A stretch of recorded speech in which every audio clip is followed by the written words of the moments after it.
Lumos. Bienvenidos magos, brujas y muggles, yo soy Adolfo Mora y esto se llama Potter Chapter by Chapter, videos donde en un capítulo lo resumo, lo analizamos, lo comparamos con la película y les cuento un montón de datos curiosos que competen a este momento. Y al parecer a Rowling en este libro le encantó esto de enfrentarnos a nuestros miedos, y si creían que los dementores eran espeluznantes, prepárense porque hoy vamos a conocer a el Boggart del ropero.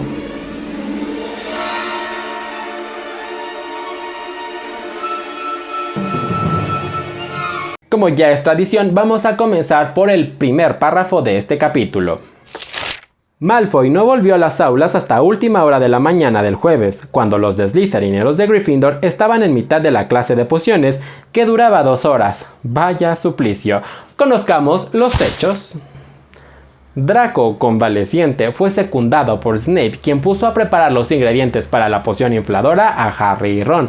Draco buscaba con este pequeño incidente lograran echar a Hagrid y ya estaba moviendo los hilos con su padre. Mientras tanto, Neville tenía problemas como de costumbre y Snape amenazó con usar su poción en Trevor, su sapo mascota, y Hermione empezó a darle indicaciones por lo bajo.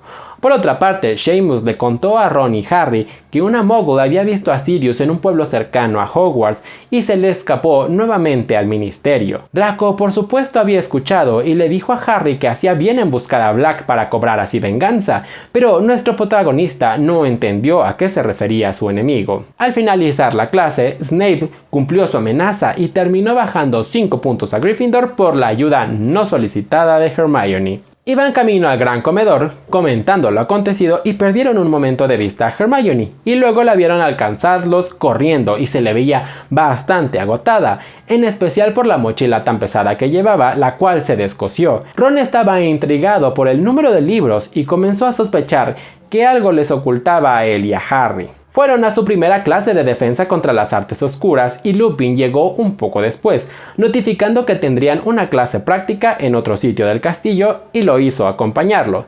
En el trayecto se encontraron con Pips, quien había puesto un chicle en una cerradura y se negó a quitarla, extrañamente haciendo caso omiso a la indicación de un profesor y encima se burló de él. Pero Lupin se lo tomó muy bien y por respuesta usó un hechizo que hizo volar por los aires la goma de mascar que terminó en una fosa nasal del poltergeist. Eso avivó los ánimos de los alumnos y llegaron a la sala de profesores donde estaba Snape, quien salió no sin advertirle a Lupin antes de lo desastroso que es Neville. El profesor de defensa explicó que estaban ahí porque en uno de los armarios se encontraba un Boggart, una criatura capaz de transformarse en lo que más teme una persona. Hermione, por supuesto, y Harry respondieron a las preguntas de Lupin. A su vez explicó el hechizo para enfrentarlo, haciendo énfasis en que se requiere de una concentración mental poderosa porque lo que los vence es la risa, así que debían pensar en cómo cambiar algo terrorífico en algo cómico. Para iniciar la demostración pidió a Neville que se acercara. El muchacho reveló que le teme al profesor Snape y a su abuela. Lupin sugirió que pensara en el profesor de pociones con la ropa de ella. Todos estaban listos para enfrentarse al Boggart, ya que lo harían por turnos, iniciando por Neville, quien con mucho éxito logró su cometido. Los miedos uno a uno de cada alumno comenzaron a materializarse. Parvati temía a las momias y esta perdió la cabeza. Seamus visualizó una Banshee que en lugar de proferir su lastimero llanto, se quedó afónica. Así siguió hasta llegar a Dean, quien vio una mano ensangrentada y la atrapó en una ratonera.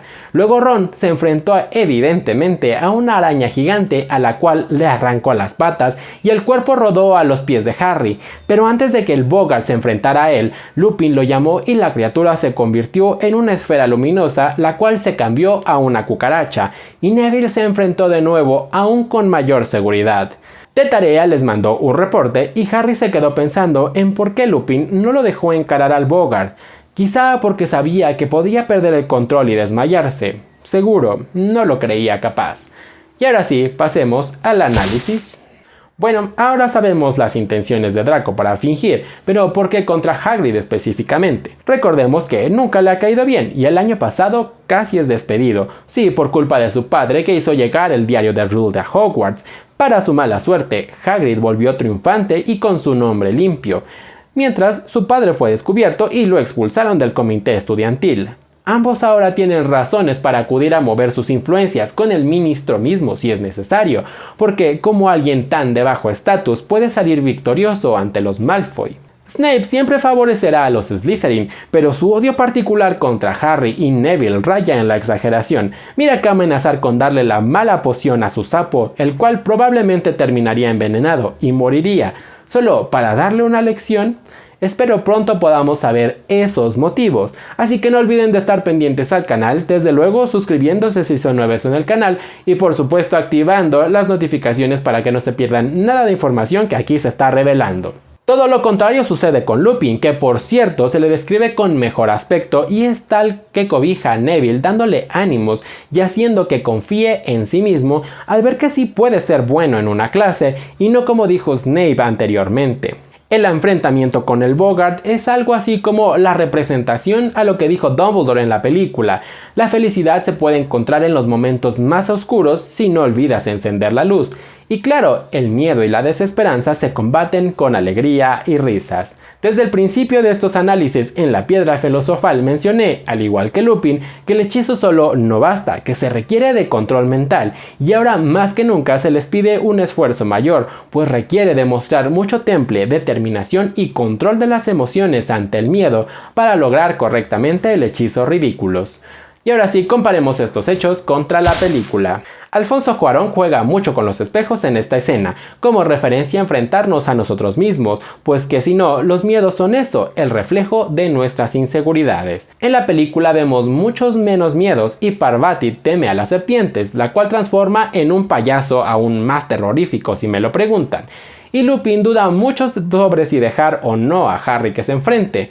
Eso sí, en este tiempo se aprovecha para dejar muy bien explicado esta duda que tiene Harry, en qué debería transformarse el Boggart, a qué le teme realmente el niño que vivió. Por supuesto, la escena con Peeves fue cortada inmediatamente al no existir este personaje y ocurre todo en el salón de clases y no en la sala de profesores. Los detalles son importantes para Cuarón y aunque mueve mucho menos las cosas, deja claro que Hermione abandona por momentos a sus amigos, ya que también aquí Ron se pregunta constantemente cómo es que Hermione llega de repente a las clases. La noticia del avistamiento de Sirius Black sí la da Seamus, pero no en la clase de pociones, sino en el gran comedor, de nuevo con nuestro enigmático personaje y con un excelente uso de las palabras para infundir el miedo. Nadie sabe quién ni por qué está aquí, pero las dos líneas que le tocaron en verdad fueron hechas para preocupar a Harry.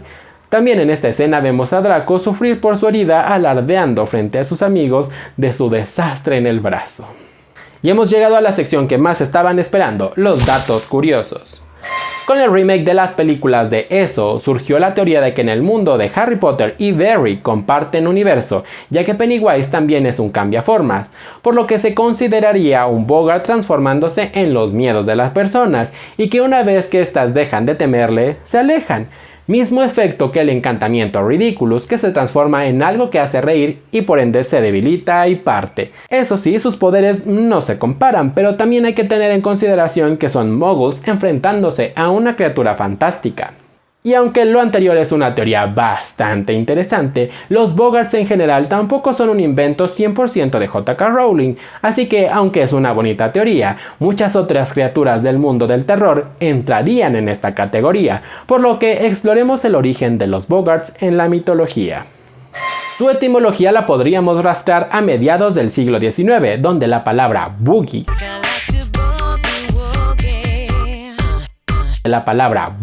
se utilizaba para referirse al diablo, palabra que podría derivar de bog, que significa terror, por lo que es posible encontrarlo en distintas mitologías con diferentes nombres, como Boggles, así aparecen en Narnia, Bugbear, Bogaboo, Boogie, por supuesto Boggart, o el más popular, el Boogeyman, traducido al español como el ropavejero, el hombre del costal o el coco, y no hablo de esta viejecilla tan adorable. Así que vayámonos mucho más atrás y hablemos del Boogeyman. Todos los relatos coinciden en que son leyendas creadas para atemorizar a los niños desobedientes, creando un gran temor y desde luego cambia su forma según el miedo del infante. El Boogeyman, dependiendo de la región, acecha a los niños oculto debajo de la cama o en algún armario. ¿Les suena a Monsters Inc.? O bien a las afueras de una casa, listo para llevarse al menor, como vemos en el grabado de Goya que vi en el Coco de 1797. Así que aunque arrastrar al Bogart sea un poco complicado, a este terrible ser es más fácil seguir la pista en historias populares o simplemente pensemos en la canción de cuna, que viene el coco y te comerá. En serio, gente, ¿a quién se le ocurrió que era esta una bonita imagen para dejarle a sus hijos antes de irse a dormir? Desde luego, mi psicólogo estaba encantado por los años de terapia tras el trauma emocional que estos miedos infundaron en mí. Aparte de esta canción de cuna, también podemos encontrarlo como apodo en videojuegos como Silent Hill o Gears of War, en series televisivas como Embrujadas o Grimm, desde luego en películas como Halloween de 1978, donde a Michael Myers se le nombra como Bogart al desconocer su identidad, Siniestro de 2012, donde se le conoce como Bogle, Cucuy de 2008 o la homónima Boogeyman de 2005, y si aparece en canciones de cuna, ¿por qué no en caricaturas? En Monster High, el personaje de Twyla es hija del Coco. De nuevo sale a colación las sombrías aventuras de Billy y Mandy, donde el Boogeyman es el antagonista. O en la película animada El origen de los guardianes de 2012, donde el villano también es el Coco, que utiliza las pesadillas que se transforman en los miedos de los niños. Así que aquí hubo 2 por 1 con el Boogeyman y el Bogart. Desde luego no podemos dejar atrás a Tim Burton y su extraño mundo de Jack, donde tenemos otra variante del nombre, el Oogie Boogie.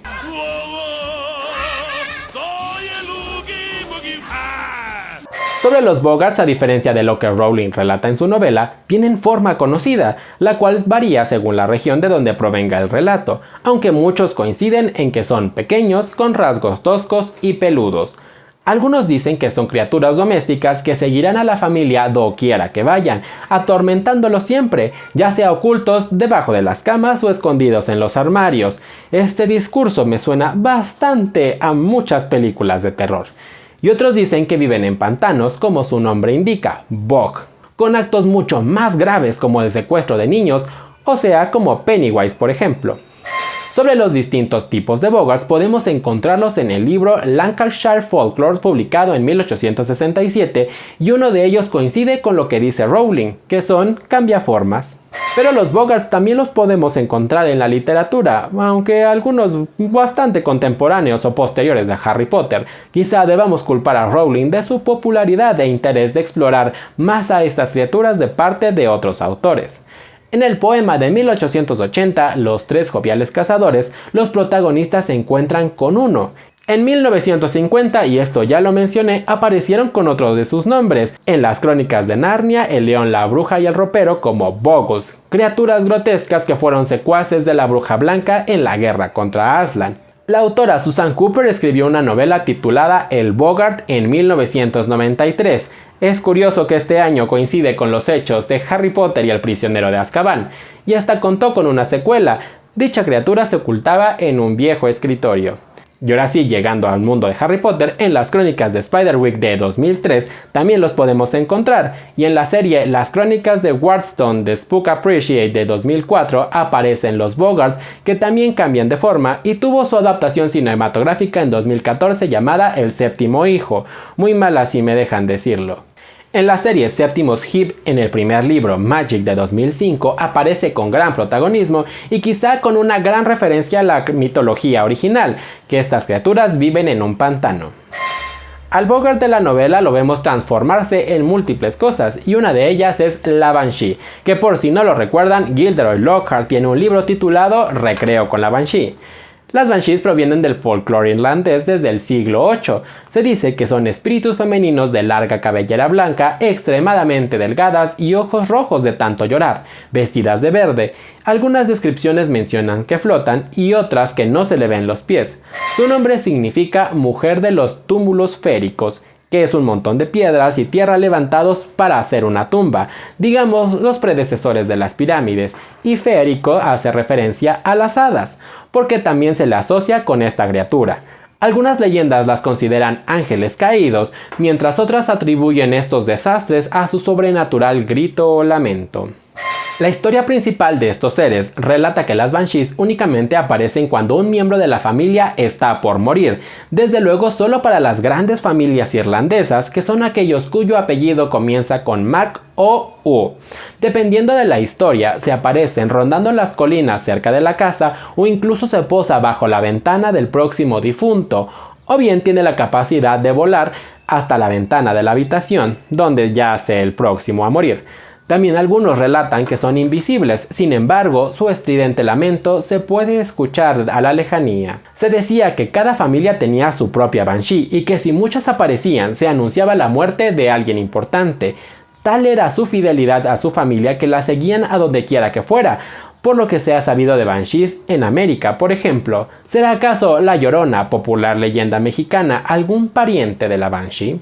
La Banshee más popular se llama Ivyhill y rondaba a la familia real de los O'Brien. Según la leyenda, el anciano rey Brian Boru partió a la batalla de Clontarf en 1014, sabiendo su fatídico destino al haber visto a una Banshee lavando la ropa de los soldados hasta que el agua se había vuelto roja. Si no se han dado cuenta, ya van varios presagios de muerte en este libro, entre el Grimm y las Banshees. ¿Qué nos quieres decir, Rowling? Seamus Finnegan le teme a las Banshees porque él es de origen irlandés, por lo que seguramente creció escuchando sobre ellas. Tanto las momias como las Banshees tienen algo en común en el mundo de Harry Potter, y es que ninguna aparece en las películas, pero sí hicieron su aparición en el juego para móviles Wizards Unite. Parvati Patil en esta película fue interpretada por Sitara Shah. Su miedo son las momias, y bueno, estoy seguro que todos al menos conocemos alguna historia o película de monstruos donde una momia haga su aparición, como La momia de 1999 o el horrible remake que hizo Tom Cruise. La influencia de estas historias podría deberse a la escrita por Arthur Conan Doyle en 1892, lote número 249, donde se resucita una momia para que asesine y destruya. En el relato, su autor la describe como una cosa horripilante y deforme que acecha a sus enemigos, con ojos ardientes y deshilachados brazos tendidos hacia adelante, como ven la imagen genérica. Por supuesto, este no fue el primero en hablar sobre una momia resucitada, aunque sí el más influyente en el género del terror. Por otro ejemplo popular sería el escrito en 1845 por Edgar Allan Poe, Conversaciones con una momia, donde un grupo de caballeros ingleses obsesionados con Egipto se cuelan a un museo y, aplicando electricidad a una momia, la reviven. Para su sorpresa, sabe más de astronomía, ingeniería y ciencia que cualquier estudiado de la época victoriana. La momia solo logra impresionarse con una pastilla de menta. Pero, ¿de dónde viene el interés por las momias? Los egipcios recurrieron a esta práctica entre los años 3000 antes y el 200 después de Cristo. Después de la invasión napoleónica de Egipto en 1798, las momias se volvieron muy buscadas como curiosidad histórica y de colección. Y a finales del siglo XIX, su popularidad era tal que era posible encontrar una momia en cualquier casa de subastas inglesa, y desde luego muchos tenían una o dos en sus áticos solo porque YOLO. Desde luego, esta actividad tan morbosa llevó a volar la imaginación de escritores que, como ya vimos, recurrían a la bella práctica de devolverles la vida en sus historias, para bien o para mal. Pero bueno, dejemos atrás toda la base folclórica en la que Rowling se inspiró para crear su mundo, y ahora sí pasemos a lo que vemos en la película. Durante la clase de defensa podemos ver a Lupin utilizar un gramófono para ambientar la clase. Esta es una pieza de 1920, fabricada por C. Gilbert & Co. bajo su línea económica Geisha. En la narrativa desconocemos si es de Lupin o pertenece al colegio y lo tomó prestado. La canción que escuchamos durante la escena se llama Witchita Banana. Esto en la ficción, y sí, es un juego de palabras con witch, bruja. Esto lo sabemos por un acercamiento que se tiene a la etiqueta del disco, y el logotipo del LP está basado en una compañía italiana popular en los años 50 llamada Creta Records, y podemos ver que el instrumento musical posee un sombrero de bruja. En la realidad, la canción se llama Hot Licorice y fue compuesta por Dick Walters, pero no es la primera vez que la escuchamos en Hollywood. La podemos encontrar en la película de 1994, El Cuervo, y en el episodio titulado Triángulo de la popular serie Los Expedientes Secretos X. Continuando con las clases de etimologías de hechizos, tenemos Ridiculous, que bueno, es más que obvia, pero también tenemos Wadi-Wasi, el embrujo proyectil, el cual usó Lupin contra Pips. Su nombre proviene de dos palabras, bat del sueco que significa relleno y del francés vasi, que es vamos o adelante, así que entendemos por qué terminó directamente en la nariz del poltergeist. En el libro nos dicen que Sirius ha sido visto por una mogul en un poblado cercano a Hogwarts. Sin embargo, Cuarón lo lleva un poco más lejos y nos da la posición exacta. Dufftown. Este lugar existe en la realidad y está ubicado muy al norte de Escocia, así que a los muggles que visitan este canal les puede servir de pista para saber dónde está ubicado el Colegio de Magia y Hechicería. Este lugar es muy famoso por su gran producción de whisky y de hecho tiene una de las destileras más grandes de todo el país. ¿Será acaso que Sirius Black pasó por unos tragos coquetos para aliviar la sed y agarrar fuerzas tras su largo viaje hasta el norte del Reino Unido? Al principio de esta escena tenemos una clara referencia a la cámara secreta en un capítulo completamente eliminado de la película, el cual es El cumpleaños de muerte, donde podemos ver al club de cazadores sin cabeza al cual quiere pertenecer Nick casi decapitado y no ha logrado entrar desafortunadamente. Si les gustaron todos estos datos curiosos, por supuesto me encantará que dejen su like en el video, compártanlo y lo más importante, quisiera leerlos en los comentarios ustedes qué opinan de todo este folclore que acabamos de ver, de los Boggarts y sí, quiero saber en qué se convertiría el suyo. Y por supuesto, antes de despedirnos del video, no podemos irnos sin saber cómo termina este capítulo. Me pregunto por qué al profesor Lupin le dan miedo las bolas de cristal, preguntó Lavender. Ha sido la mejor clase de defensa contra las artes oscuras que hemos tenido, ¿no es verdad?, dijo Ron emocionado. Parece un profesor muy bueno, dijo Hermione, pero me habría gustado enfrentarme al Boggart yo también. ¿En qué se habría convertido el Boggart? ¿En un trabajo de clase en el que solo te pusieran un 9? Nox.